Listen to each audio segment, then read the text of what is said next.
एक समय कलिंग देश के चक्रधर नाम के एक राजा शासन करते थे।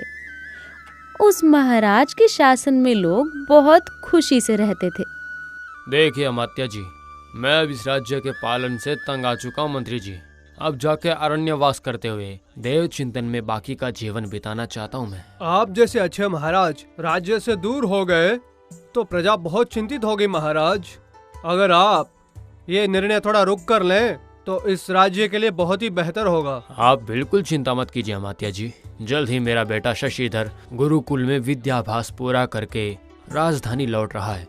इस पूरे राज्य का भार उसको सौंपने के बाद ही मैं यहाँ से अरण्यवास में जाऊंगा। वो भी ठीक है महाराज, मगर युवराज को राज्याधिकार सौंपने का सही समय है क्या, मालूम करना अच्छी बात होगी। देखिए महाराज, मैं तो चाहता हूँ कि आप अच्छा वक्त देखकर उनको राज्याधिकार सौंपे, यही मेरा सुझाव है आपके लिए। आपका कहना भी ठीक है। विद्याभ्यास पूरा होने के तुरंत बाद उसको महाराज बनाना भी अच्छी बात नहीं होगी। तो फिर अब हम क्या करेंगे अमात्य जी, बोलिए। महाराज, अगर आप युवराज के साथ 1 साल रहे, राज्य को पालने के तरीके उनको सिखाने के बाद आप ये निर्णय लागू कर सकते हैं। तब तक इस राज्य को थोड़ा वक्त भी मिल जाएगा। ठीक है, ऐसा ही करेंगे। युवराज शशिधर के आगमन की प्रतीक्षा करेंगे हम। उस राजधानी में गहनों के व्यापार करने वाले व्यापारी के घर में चोरी हो जाती है। अचानक लुटेरे बहुत बड़ी मात्रा में रकम लूटकर चले जाते हैं। इस महीने में राजधानी में ये चौथी चोरी हुई है।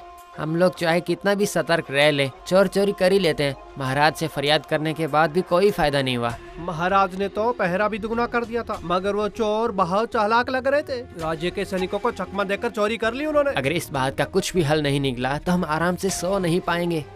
अगर ये ऐसे ही चलता गया तो मुश्किल है।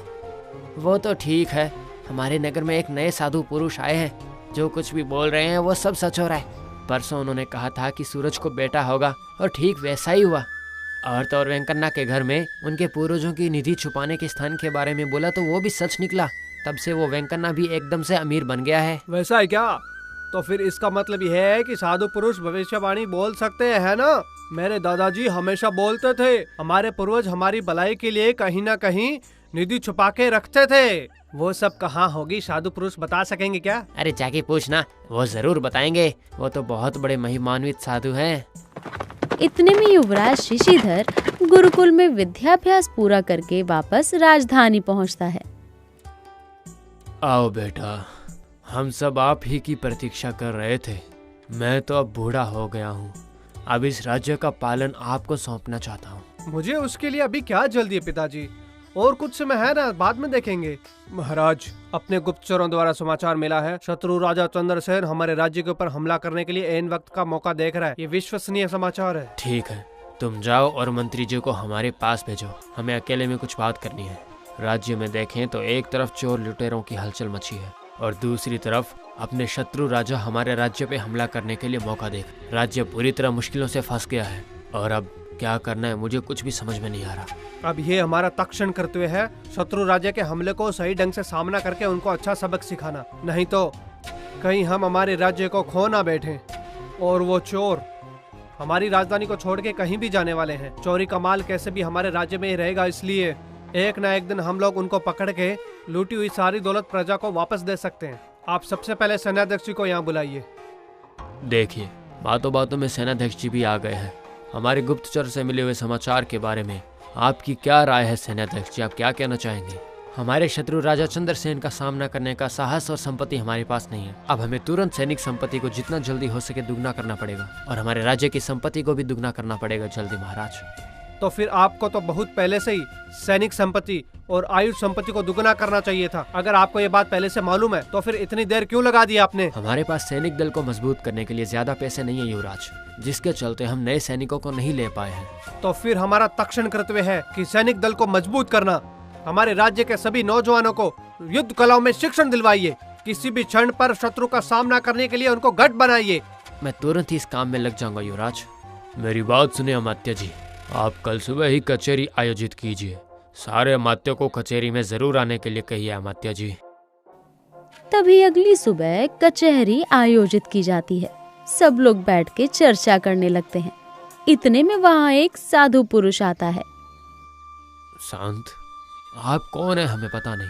आपके आगमन का आंतर्य जानने के लिए हम बहुत उत्सुक हैं। महाराज, ये साधु पुरुष अत्यंत महिमान्वित है, ऐसा हमारे राज्य के सारे लोग बोल रहे हैं। ये खुद चल के यहाँ आए, ये हमारा सौभाग्य है। विजयास्तु महाराज, आप शत्रु के आक्रमण को लेकर चिंता मत कीजिए। आपके राज्य के ऊपर आसपास कोई भी आक्रमण नहीं बोल सकेगा। साधु, आप ये बात कैसे बोल सकते हैं? हमने तो ये बात कुछ नजदीकी लोगों के बगैर किसी को नहीं बताई, फिर आप कैसे जानते हैं? मुझे तो सब कुछ मालूम है महाराज। अभी मैं यहाँ आपके पुरखों के अपार निधि के बारे में बोलने आया हूँ। अगर वो संपत्ति एक बार आपको मिल गई तो उस संपत्ति से आपके सारे कष्ट दूर हो जाएंगे। क्या हमारे पुरखों की संपत्ति? ये तो मुझे नहीं पता। कहाँ रखी होगी साधु महाराज? जी हाँ महाराज, आपके राज्य में इतनी संपत्ति छुपी हुई है कि उस संपत्ति को आप सपने में भी नहीं सोच सकते। और वो भी हमारे राजनगरी के मुख्य द्वार के नीचे 1 लाख सोने के सिक्के वहाँ पे छुपाए गए हैं महाराज।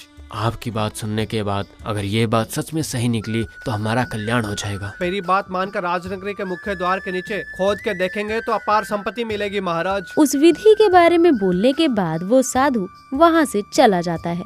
इस साधु पुरुष की बात सुनकर तो बहुत अच्छा लगा, लेकिन इस पे यकीन कैसे कर सकते हैं? महाराज, इस साधु पुरुष ने हमारी नगरी के बहुत लोगों को उनके अपनी पुरखों की निधि के बारे में बताया था महाराज। जब उन सारों ने वहाँ पर खोद कर देखा तो उनकी बात पूरी तरह सच निकली थी। ये बात मुझे भी अभी भी लोगों से पता चली। मुझे तो लगता है कि एक बार हमें खोद कर देख लेना चाहिए महाराज। आप ठीक कह रहे हो। अगर वह संपत्ति हमें मिल गई तो सैनिक संपत्ति और आयुक्त संपत्ति हम दोनों को एक साथ जल्दी से जल्दी मजबूत कर पाएंगे। अब ऐसी स्थिति में लोगों से दुगना लगान वसूल करना बिल्कुल भी अच्छी बात नहीं है। अगर ये निधि सच में हमें मिली तो हमारे राज्य के लिए बहुत अच्छा होगा। फिर अभी मैं काम शुरू करवाऊं क्या महाराज? सैन्याध्यक्ष जी, आपकी बात सही है, मगर हम कुछ समय के लिए रुकेंगे। 1 हफ्ते के बाद हम वहाँ पे खोद के देखेंगे। जो आज्ञा महाराज, आप जब कहेंगे तभी हम काम शुरू करेंगे। आप लोगों की कचहरी अभी समाप्त हुई, फिर कल मिलेंगे। नमस्कार। उस दिन कचहरी से सब लोगों के जाने के बाद में अगर हम उस खजाने को बाहर निकालेंगे तो ये हमारे लिए और हमारे राज्य के लिए बहुत ही अच्छा होगा। पिताजी, आप एक बात भूल रहे हैं। उस साधु पुरुष ने तो मुख्य द्वार के नीचे छुपे खजाने का तो बोल दिया है। अब इस हालत में राजनगरी के मुख्य द्वार को नीचे गिरा देंगे तो शत्रु राज्य हम पर हमला आसानी से कर देगा। और तो और हमारे राज्य का सबसे मजबूत मुख्य द्वार ही है, उसको पार करके किले में प्रवेश करना शत्रु को आसानी होगी। तो फिर उस संपत्ति को ऐसे ही छोड़ देंगे क्या हम? पहले हमें ये मालूम करना चाहिए कि उस साधु पुरुष ने जो कहा वो सच है क्या। उस साधु पुरुष को हमें गलत रास्ता दिखाने के लिए शत्रु भी भेज सकता है पिताजी, लेकिन ये तो मेरा शक है। वैसे तो मुझे 1 हफ्ते का समय दीजिए पिताजी, मैं इस बात की पूरी छानबीन करके बताऊंगा। तब तक आप इसके ऊपर निर्णय मत लीजिए। चक्रधर उस विधि को खोजने में 1 हफ्ते के लिए रोक लगा देता है। अपने बचपन के दोस्त को बुलाने के लिए वो सैनिकों को बुलाता है। युवराज, आपने मुझे याद किया था क्या? अरे विजय, तुम मुझे युवराज मत बुलाओ, खाली शशि करके पुकारो ना। हम लोग बचपन के मित्र हैं और ये बात कभी मत भूलना। नहीं युवराज, आप महाराज के बेटे हैं और हमारे होने वाले राजा भी आप हैं। फिर वही बात, ठीक है रहने दो। इस राज्य में सबसे वफादार तुम ही हो। हम दोनों को मिलकर एक काम करना है। क्या काम करना है युवराज? मैं पूरी तरह से सहायता करूंगा आपकी। हमारे राज्य में एक नए साधु पुरुष आए हैं, उनके बारे में तुम्हारी क्या राय है? मैंने भी उनके बारे में सुना था। सब महिमान्वित साधु बोल रहे हैं। उन्होंने हमारे राज्य के कुछ लोगों को गुप्त संपत्ति के बारे में बताया और वो किसी को भी उनके पुरखों के खजाने के बारे में बताते हैं तो वो खजाना बिल्कुल वहीं पर मिलता है। मैंने भी वही सुना था। चलो हम दोनों मिलकर घर जाएंगे, एक छोटा सा काम है। उसके बाद युवराज और उनके दोस्त विजय के घर जाते हैं। देखो, इस पोटली में 1000 सोने के सिक्के हैं, यहाँ पे खोद के इनको छुपाएंगे। हमारे घर में हमें क्यों छुपाना है युवराज? मुझे कुछ भी समझ में नहीं आया। देखो, अगर हम ऐसा करेंगे तो वो साधु पुरुष इस बारे में हमें बता सकेगा कि नहीं, यही पता करना है हम लोगों को। हाँ, अब मैं समझा। सही कहा, मुझे वहाँ जाके उस साधु से पुरुष निधि के बारे में पूछना है ना? मगर हमारे पास कल तक का समय नहीं है, तुम्हें आज ही उनके पास जाकर पता करना होगा। युवराज के कहने के बाद वो साधु पुरुष के पास जाता है। नमस्कार साधु महाराज, लीजिए आपके लिए मैं फल लेके आया हूँ महाराज। ठीक है बेटा, मगर कुछ मांगने के लिए आए हो क्या तुम यहाँ पर? महाराज, मेरी दादी मुझे हमेशा बोलती थी कि हमारे दादा परदादा बहुत अमीर लोग हैं, मगर मैंने तो घर में कभी फूटी कौड़ी तक नहीं देखी। लेकिन मुझे तो एक ही शक है कि वो लोग उनकी सारी संपत्ति को कहीं ना कहीं तो छुपा कर ही गए होंगे। अगर आप कृपा करके मुझे बता देंगे कि वो सारी संपत्ति कहाँ रखी है तो। जरूर बोलूंगा वत्स, मगर अब तो शाम ढल गई है। अब से मैं कल सुबह तक किसी से बात तक नहीं करता हूँ, तो अभी तुम घर चले जाओ, कल सुबह फिर आके मुझे मिलना। धन्यवाद साधु महाराज, मुझे आज्ञा दीजिए। विजय सीधा युवराज के पास जाके उनको सारी बात बता देता है।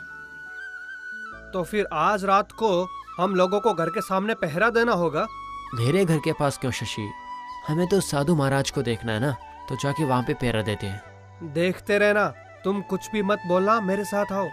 और तब विजय और युवराज दोनों मिलके उस रात को विजय के घर के पास छुप के अंधेरे में युवराज का शक सही निकलता है। तभी कोई दिखाई देता है। वो देखो, वहाँ देखो, कोई आया है, देखो। हाँ शशि, वो देखो, वो आदमी पेड़ के नीचे कुछ खोद रहा है। वो क्या करने वाला है? देखो, वहाँ पे गड्ढा खोद के कुछ छुपा रहा है। हाँ, मेरा शक सही निकला, ये सच में नकली साधु पुरुष का ही काम है। हाँ, यानी कि वो साधु यहाँ पे सोना छुपा के ही कल हमें उसके बारे में बताने वाला है ना। मतलब कि वो जो भी किसी को बताता है पहली रात को आके खुद ही यहाँ पे छुपा के चला जाता है। ये हमारे सेनाध्यक्ष का करीबी आदमी है। सही कहूँ तो ये सेनाध्यक्ष का दायां कंधा है। सच में? यानी कि साजिश में हमारे सेनाध्यक्ष भी शामिल है क्या शशि? ठीक है, कल तुम फिर से उस साधु के पास जाके मैंने जैसा बोला वैसा बोलना। बाद में क्या करना है मैं तुम्हें बता दूंगा, ठीक है? उस रात युवराज के वापस आने के बाद वो सारी बातें महाराजा को बोल देता है। सच में? यानी कि ये पूरी की पूरी हमारे सेनाध्यक्ष की ही साजिश है ना। मैं अभी उस दोषी को बंदी बनाने के लिए आज्ञा देता हूँ। नहीं नहीं महाराज, आपको रुकना ही होगा। कल रात को हम साधु पुरुष के परिसर में पहरा देंगे। इसके साथ और कितने लोग मिले हुए हैं तभी हमें पता चलेगा। हाँ जरूर, कल हम उस साधु पुरुष के परिसर में भेष बदल कर आएंगे, वहीं उन लोगों को रंगे हाथ पकड़ लेंगे। अगली सुबह युवराज के कहने पर विजय फिर से उस साधु पुरुष के पास जाता है। आओ वत्स आओ, मैंने तो कल ध्यान में देखा था तुम्हारे पुरखों के खजाने के बारे में। तुम्हारे घर में एक पीपल का पेड़ है ना, उसके नीचे खोद के देखना, तुम्हें 1000 सोने के सिक्के मिलेंगे। वो तुम्हारे पुरखों की जायदाद है बेटा। मैं आपका बहुत बहुत आभारी हूँ महाराज, धन्यवाद। वहाँ से निकल के युवराज के पास आके विजय सारी बात बताता है। हम लोगों से छुपा हुए जगह के बदले में वो आदमी ने अपनी छुपाई हुई जगह के बारे में बता दिया। ये तो बिल्कुल ही हमारे शत्रु राजा चंद्रसेन का गुप्तचर है। आज रात को जैसा मैं कहता हूँ वैसा ही बोलना। उस रात को महाराज चक्रधर युवराज शशि भेष बदल के साधु पुरुष के आश्रम पहुंचते हैं और छुपकर देखने लगते हैं। बगल में विजय भी रहता है। वो देखिए, हमारे राज्य के सैन्याध्यक्ष और उनके साथी साधु पुरुष से मिलने के लिए जा रहे हैं। जैसा सोचा वैसा ही हो रहा है। विजय, जैसा मैंने बोला था वैसा करो। विजय उस साधु के आश्रम की खिड़की के पास छुप के रहता है। क्या हुआ नंदा, कहाँ तक आया हमारा काम बताओ। चंद्रसेन महाराज बहुत जोर से पूछ रहे हैं कि काम कहाँ तक आया है। चंद्रसेन महाराज तो आक्रमण का मौका देख रहे हैं। आपके कहने के बाद हमारे महाराज मुख्य द्वार को गिराने के लिए तैयार हो गए। लगभग 1 हफ्ते में वो काम शुरू हो जाएगा। उसके बाद क्या होगा? वहाँ खाली मिट्टी के बगैर उन लोगों को कुछ भी नहीं मिलेगा। हमें राजनगरी पे आक्रमण करने के लिए एक सुनहरा मौका भी मिलेगा। अगर वो मुख्य द्वार नहीं होता तो अब तक हम उस किले पर हमला करके पूरे राजधानी को कब्जे में ले लेते थे। हाँ, वो मुख्य द्वार ही हमें बचा रहा है। अगर वो नहीं है तो कुछ भी रक्षा नहीं है। आपने तो सही बाजी लगाई है। 1 महीने से आप जो मेहनत कर रहे हैं उसका फल जल्दी मिलने वाला है आपको। हाँ, इस राज्य में सब मुझ पर यकीन कर चुके हैं, तुम्हारे बुद्धिमान राजा भी। तो फिर मेरे बारे में चंद्रसेन महाराज ने क्या बोला है आपको? मैं सारी तैयारी कर चुका हूँ। तुम्हारे राजा को पराजित करने के बाद चंद्रसेन महाराज ने तुम्हें ही इस राज्य का राजा बनाने का वादा किया था। तुम इस राज्य के होने वाले महाराज हो और यही सच है। सब आपकी दया है महाराज। आप जैसे गुप्तचर यहाँ नहीं होते तो ये काम इतना आसान नहीं था। अब ये सब बस तो कुछ ही दिनों के लिए है। वहाँ लोगों ने जो भी बातें की, विजय सारी बातें युवराज को बोलता है। देखा आपने पिताजी, वो लोग कितने धोखेबाज निकले। हमारे हाथों से किले के रक्षा कवच को तुड़वाना चाहते थे ताकि शत्रु लोग हमारे राज्य पर आक्रमण करके कब्जा कर ले। हाँ, अब उपेक्षा करके कोई फायदा नहीं है। उन लोगों को तुरंत ही बंदी बनाओ। विजय, अब तुम अपने सैनिकों को ले जाके उन सबको बंदी बनाकर यहाँ पर लेकर आओ। विजय सैनिकों को ले जाकर उन दुष्टों को बंदी बनाकर लाता है। तुमने इतना बड़ा विश्वासघात किया है सेनाध्यक्ष। मैंने तो तुम पे यकीन करके पलकों पे बिठाया था, फिर भी तुमने हमें धोखा दिया। अभी के अभी इन लोगों को फांसी पे चढ़ाओ, ये मेरी आज्ञा है। शाबाश युवराज, शाबाश। तुमने तो बहुत जागरूकता से अपने राज्य को शत्रुओं से बचाया है। अब तुम्हें इस राज्य का राजा बनने की क्षमता पूरी तरह मिल गई है। मगर पिताजी, मुझे उसके लिए और समय चाहिए। पहले मैं अपने राज्य के होनहार नौजवानों को सैन्य में भर्ती करवाऊंगा। उन लोगों को सही शिक्षा देकर हमारे सैनिक बल को और भी ज्यादा मजबूत करना चाहता हूँ। ठीक है युवराज।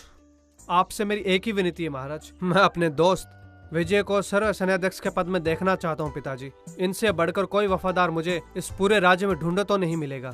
विजय को सेनाध्यक्ष बना के राज्य के बहुत सारे नौजवानों को युद्ध कलाओं में शिक्षा देने के बाद खजाने को कैसे भरना है ये बातें सिखाई।